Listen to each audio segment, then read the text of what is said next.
അസ്സലാമു അലൈക്കും ഫ്രണ്ട്സ്, എല്ലാവർക്കും എൻ്റെ നമസ്കാരം. പുതിയൊരു വീഡിയോയിലേക്ക് എല്ലാവർക്കും സ്വാഗതം. ഞാൻ നോമ്പിൻ്റെ സമയത്ത് ചെയ്തൊരു കുക്കിംഗ് എക്സ്പെരിമെൻ്റാണ് ഇന്ന് ഷെയർ ചെയ്യുന്നത്.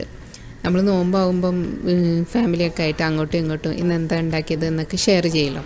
അതുപോലെ ഞങ്ങളുടെ നെഫ്യൂ പറഞ്ഞു ഇന്ന് മുട്ട പൊരിച്ചതാണ്, പുഴുങ്ങിയ മുട്ട പൊരിച്ചതാണെന്ന്. അപ്പം ഞാൻ വിചാരിച്ചു എന്നാൽ അതിൽ നിന്നൊരു വെറൈറ്റി ആക്കിയിട്ട് മുട്ടലി തയ്യാറാക്കിയിട്ട് അതിനെ മസാല പുരട്ടി പൊരിച്ചെടുക്കാമെന്ന്. പക്ഷേ അതിലെനിക്കൊരു പണി കിട്ടി. ആ ഒരു എക്സ്പീരിയൻസും പിന്നെ അത് കഴിച്ചിട്ട് എങ്ങനെ ഉണ്ടായിരുന്നു എന്നതൊക്കെയാണ് ഇന്നത്തെ വീഡിയോയിൽ നിങ്ങളോട് ഷെയർ ചെയ്യുന്നത്. അപ്പോൾ എല്ലാവർക്കും വീഡിയോയിലേക്ക് സ്വാഗതം. അപ്പോൾ നമുക്ക് ഉണ്ടാക്കാൻ തുടങ്ങാം. അപ്പം ഞാനിവിടെ ഇത് പുഴുങ്ങിയെടുത്തത് ഒരു ഇഡ്ഡലി തട്ടിലായിരുന്നു. അപ്പോൾ നിങ്ങളുടെ കയ്യിൽ ഇഡ്ഡലി തട്ട് ഇല്ല എന്നുണ്ടെങ്കിൽ നിങ്ങൾക്ക് മുട്ട പുഴുങ്ങിയെടുത്താൽ മതി.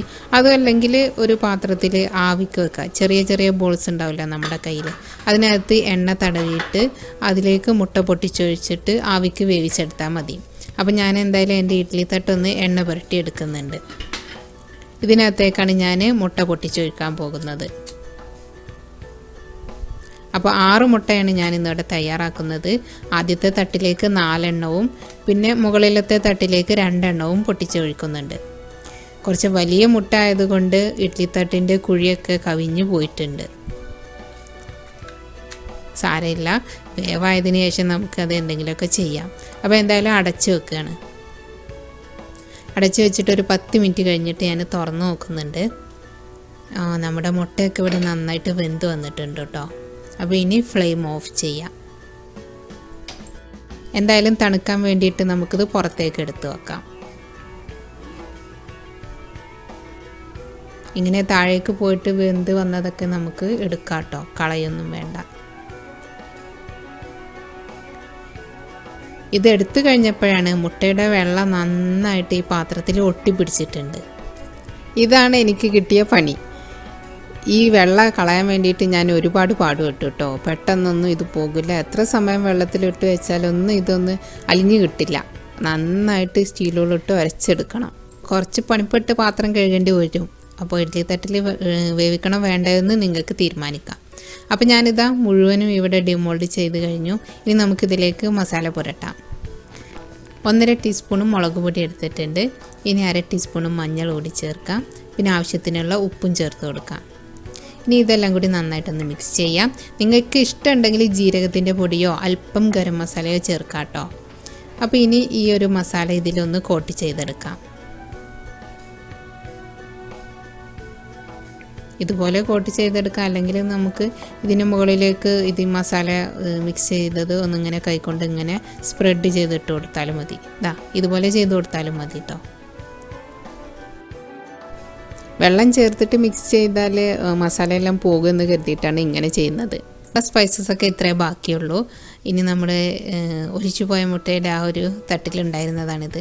അതുകൂടെ മസാല പുരട്ടിയെടുക്കാം. അപ്പോൾ ഞാനിവിടെ എടുത്ത സ്പൈസസ് ഈ 6 മുട്ടയിലേക്ക് നല്ല പാകമാണ്. കൂടുതലായിട്ടൊന്നും വേസ്റ്റായിട്ടൊന്നുമില്ല.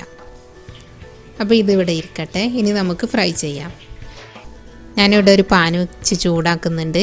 ഇനി ഇതിലേക്ക് കുറച്ച് വെളിച്ചെണ്ണ ഒഴിച്ച് കൊടുത്താൽ മതി കേട്ടോ. ഞാനിവിടെ ഒഴിച്ച വെളിച്ചെണ്ണ അല്പം കൂടുതലാണ്. ഇനി ഓരോന്നും ഫ്രൈ ചെയ്യാനായിട്ട് ഇതിലേക്ക് ഇടുകയാണ്. അപ്പോൾ എൻ്റെ ഒരു ഫസ്റ്റ് എക്സ്പീരിയൻസ് ആണിത്. എണ്ണ കൂടുതലായി പോയെന്നാണ് എനിക്ക് തോന്നിയത്. അപ്പോൾ നിങ്ങൾ ചെയ്യുമ്പം വളരെ കുറച്ച് എണ്ണ ഒഴിച്ച് കൊടുത്താൽ മതി. ഇതിപ്പോൾ ഒരു 1/2 മിനിറ്റ് ആയപ്പം ഒരു സൈഡ് ആയിട്ടുണ്ട്. ഇനി ഞാൻ മറിച്ചിട്ട് കൊടുക്കുകയാണ്. മറിച്ചിട്ട് കൊടുത്തപ്പോഴാണ് എനിക്ക് എണ്ണ കൂടിപ്പോയ കാര്യം മനസ്സിലായത്. അതായത് നമ്മൾ കോട്ട് ചെയ്തെടുത്ത സ്പൈസസൊക്കെ എണ്ണയിൽ പോയിട്ടുണ്ട്. അപ്പോൾ നമ്മൾ മീൻ ഫ്രൈ ചെയ്യുമ്പോഴും ഇങ്ങനെ തന്നെയാണ്. കൂടുതൽ എണ്ണയിൽ ഇട്ട് കഴിഞ്ഞാൽ അതിനകത്തുള്ള മസാലയൊക്കെ എണ്ണയിലേക്ക് പോകും. അപ്പോൾ എന്തായാലും വേണ്ടില്ല, ഒരു 1/2 മിനിറ്റും കൂടി ഇതൊന്ന് ഫ്രൈ ചെയ്തിട്ട് നമുക്ക് കോരിയെടുക്കാം.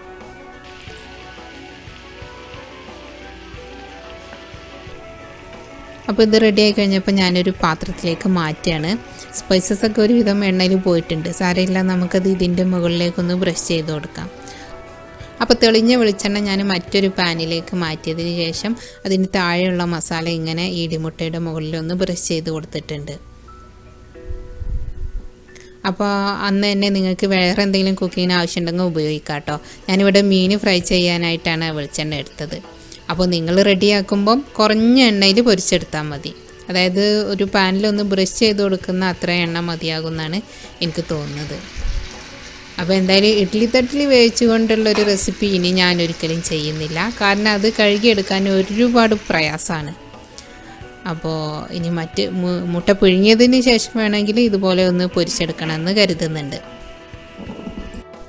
ഞാനിതൊരു ദിവസം നോമ്പ് തുറക്കാൻ വേണ്ടിയിട്ടാണ് തയ്യാറാക്കിയത് കേട്ടോ, ഞാൻ നേരത്തെ പറഞ്ഞില്ലേ. അപ്പോൾ കഴിച്ചു കഴിഞ്ഞപ്പം നമ്മൾ സാധാരണ ഒരു വെറും മുട്ട പുഴുങ്ങിയത് കഴിക്കുന്ന പോലെയല്ല, അതിൽ നിന്ന് ഈ സ്പൈസസ് ഒക്കെ കൂട്ടി കഴിക്കുമ്പോൾ നല്ലൊരു ടേസ്റ്റ് ഉണ്ടായിരുന്നു. അപ്പോൾ എനിക്ക് തോന്നുന്നു പെരിഞ്ചീരകം പൊടിച്ചതോ അല്പം ഗരം മസാലയോ വളരെ കുറഞ്ഞ അളവിലൊന്ന് ഇട്ട് കൊടുക്കുകയാണെങ്കിൽ അതിൻ്റെ ഒരു നല്ലൊരു ഫ്ലേവറും കൂടെ കിട്ടുമെന്ന്. അപ്പോൾ ഇത് കഴിച്ചിട്ട് എനിക്ക് ഏതായാലും ഇഷ്ടമായി. അപ്പോൾ നിങ്ങളൊന്ന് ട്രൈ ചെയ്ത് നോക്കൂ. പിന്നെ ഇഡ്ഡലി തട്ടിൽ വേവിക്കണോ വേണ്ടോ എന്നുള്ള കാര്യം ഒന്ന് ആലോചിച്ചിട്ട് ചെയ്താൽ മതി കേട്ടോ. എന്തായാലും മുട്ട പുഴുങ്ങിയിട്ട് ചെയ്യണത് ധൈര്യമായിട്ട് ചെയ്യാം. അപ്പോൾ നിങ്ങളുടെ വിലയേറിയ അഭിപ്രായങ്ങളും നിർദ്ദേശങ്ങളൊക്കെ അറിയിക്കണം. ഇതുവരെ സപ്പോർട്ട് ചെയ്ത എല്ലാ സുഹൃത്തുക്കൾക്കും ഒരുപാട് നന്ദി. ഇതൊരു മാക്സിമം 2 അല്ലെങ്കിൽ 3 നമുക്ക് കഴിക്കാൻ കഴിയുള്ളൂ. അപ്പോൾ ട്രൈ ചെയ്തിട്ട് വിവരങ്ങളൊക്കെ അറിയിക്കുക. അടുത്ത വീഡിയോയിൽ നമുക്ക് വീണ്ടും കാണാം. അതുവരെ ബൈ.